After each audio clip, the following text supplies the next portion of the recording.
Well, John, I'm not going to mince any words about our next guest here, seated up here with us. He's, put it very simply, a great musician. He crosses over almost every style of music. And while you were busy with Benny Goodman and his trio, I was busy with Benny Goodman and another kind of trio, which consisted of Bela Bartok and Joseph Szigeti. And Benny has been a man who has appeared with equal success with the New York Philharmonic, with the Boston Symphony and other great orchestras of the world, and with the kind of other success that we're talking about tonight. I don't know anybody who really has crossed over to that extent. And furthermore, his name is so deeply entwined with yours in more ways than one that we will discuss, that we'll get right to it and introduce Benny Goodman.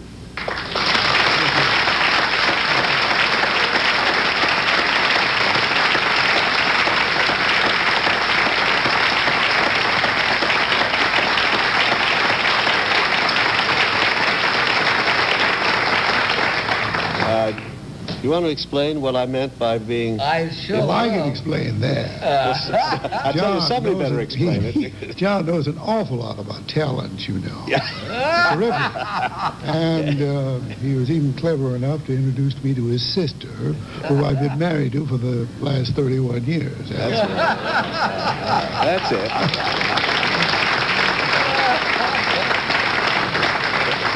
I did, but I wanted, because I have so many things to thank Benny for. Because if Benny hadn't made it as he did, I probably wouldn't be in the record business. Because, I mean, Benny was such a fantastic success, you know, in 35 and everything, you know, that, you know, some of his magic, you know, sort of made it possible for me to get jobs in the record business. I don't think I could have. I was too uncommercial otherwise. But Benny was the first commercial success I was ever associated with. Commercials, yeah. Oh, I mean, commercial, artistic, everything else. Is that true of your sister as well? That was later. That was. Well, no, my memory goes back, John, to when we. Oh, there was an article recently in one of the papers about the first success we had out in California. If I remember correctly, you were in Europe. Yeah. I think I wrote you. You wrote me the best letter I ever got in my life, a 13-page letter. 13 pages? I I've think never it was probably the longest letter you ever wrote, yeah. I don't know what I told you, but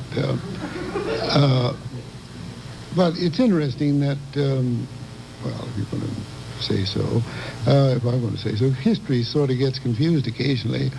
Our first success was in California, but it wasn't really at the Palomar. It was in Oakland at the McFadden's Ballroom. And this was pointed out to me by Herb Cain, the writer in the San Francisco Chronicle, who was up there at the time. I don't know why I mentioned it. I just like to sort of upset the apple cart. Keep the record straight. Sure. You know, I was just going crazy because this was 35, and I was in England, you know, and here was Benny, you know. I was dying to be in California with Benny's band, you know, and it looked so grim at the Roosevelt Hotel. And then he wrote me about what happened at Elitch's Gardens and in Denver and having to wear funny hats and all the rest of this terrible thing. But you did write me in that letter. You described the Oakland thing to me absolutely, and then you played a couple of other gigs before you got to the Palomar too, didn't you? Yeah. Pismo Beach. Yeah. Romantic. And San Luis Obisco and San Jose, when my brother Harry got put in jail for speeding. Listen, I think it's about time that Benny proves that he can still play clarinet. I didn't come here to prove anything. I've been saying all these nice things about him. Let's see it.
I think we have a sequence here with George Benson about Charlie Christian, and which we're supposed to play 7/11, 7 come 11.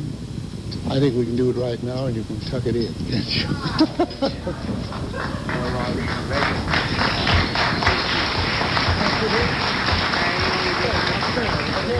you?